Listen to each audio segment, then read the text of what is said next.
to get in bed, or to be ready to go to bed at 8 o'clock in the evening, and basically live as if she was a 10-year-old child, rather than come to meetings like this and get involved in political life. And that really needs to be prevented.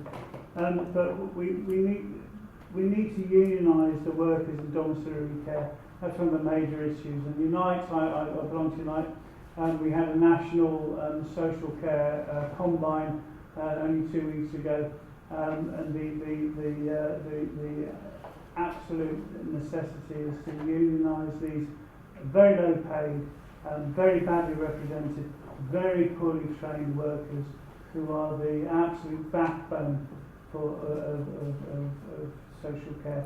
And so we will be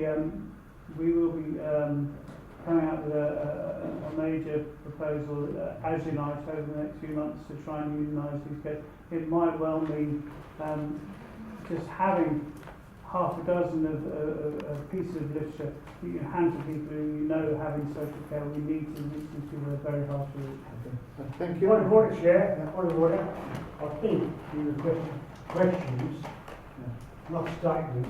Well, as interesting as that was, it wasn't a question. It wasn't a So, question. all the rest of Alex, help us. If they just So I'll move a point of order that we do allow comments as well. Well, I did raise questions first. All right, okay. Is there a question, brother? The brothers start me thunder in one part about Unite. But secondly, why has the gentleman next to you not been presented with his blue Peter badge? Because it's not finished yet.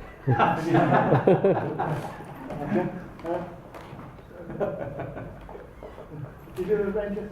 No. Grant? No. Pete Duffy? Yeah, there's more a couple of observations which the Lakeside, the Lakeside centre which Richard actually mentioned is one of the few that actually started to put up a campaign, you know, and it was kind of half squashed by the unions. Now they said we must wait until the outcome of the consultations before we decide any form of action. And I thought that was very telling actually, because I contacted my trade union to see if I get some background into this, you know, but it's not my kind of. And I got the lead officer, and he says, "Hi Pete." He said, "Not a lot. He wouldn't get to say that."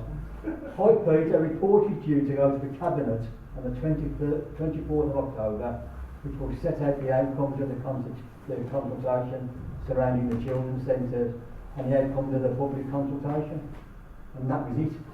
That was all the information I could glean from him. He's point blank refused to come to the trade council. Thank you, Peter. Malcolm Speed? Yeah, Midland, CW, Midland #1 draft. This trust for children's centres, Rick, I mean, what powers will they have? You already said that there's no public representation, so no appointments. What powers do they actually have with regard to the thought providers? Tony Foley? Tony Foley, National Education Union, NUT Birmingham section. I want to congratulate and thank Rick for speaking tonight, but I'm not sure, I don't think it's been fully answered by Pete's contribution. It's just that I'm concerned as to the union involvement or lack of it, and even though they might be holding back for whatever reasons, consultation, that there was no one that we could get to speak tonight. You know, I think that's shameful, because the further this goes on, it is absolutely criminal that the way council services has been privatised. So I don't know if Rick has an answer for that, but try and make it into a question. Okay. And final. Stuart, which is the National Education Union NUT section. Just a couple of short comments, Chair. I think what we've got to record is the sort of dismal sort of performance again of the Birmingham Labour Council, you know, and cutting people's wages by 20% of the bins. But what are they doing then? I mean, they say they're against backlisting. If you transfer an undertaking to an anti-union employer, obviously the union reps are going to be victimised in that situation, you know. So where is the commitment of the council to defend the right of people to be members of the unions? The other thing that really concerns me is that they're being transferred to, I think it's 2 institutions with a Christian ethos. Probably nearly a majority of young people in Birmingham are from ethnic minorities and are not from Christian traditions, you know. So I think it's sort of scandalous, you know, that they are being subject to these, you know, religious-based organisations, you know, and then, you know, which presumably would try to indoctrinate them, inculcate them, and etc. So, you know, the limits of this Labour Council, its sort of pathetic performance is just to be amazed. Okay, thank you, Stuart. That was the final question. Contribution. Okay. Right, just a few quick answers. As best I can. I'm very pleased to hear. Yes, it's true, first of all, that the children's centres are not spread out, but that are doomed for closure, 26, are not spread out evenly across the city. I don't know what the thinking is behind that, because again, then publish their thinking. But there are some areas where there are no proposed closures, and they tend to group together into 8 areas. If you look on the council website, or look on the Birmingham Against the Cuts website, which we've got an analysis of this from a month or a couple of months ago, you'll see that there are a number of areas like Hodge Hill where there are 5 centres to close, compared with, for example, Handsworth, where I live, where there aren't any threatened with closure. That should make it easier if you've got an active Labour Party or some other community organisation or whatever in an area where there's not just 1 but 4 or 5 threatened, to organise an area-wide campaign. But so far that hasn't got off the ground. I'm very pleased to hear that at least the beginnings of the campaign at Lakeside, and that's something we should look to follow up if it really gets going. Report to Cameron, 24th. Oh, that's a note for me. Yeah, what are the powers of the trust, Malcolm asks?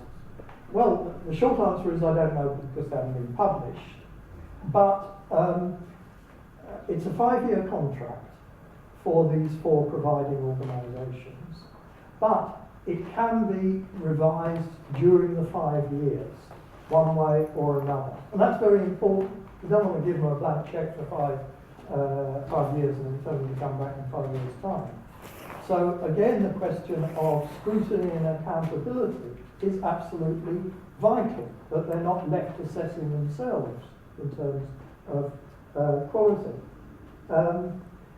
But what their powers are in terms of, for example, imposing certain conditions of provision, I don't know.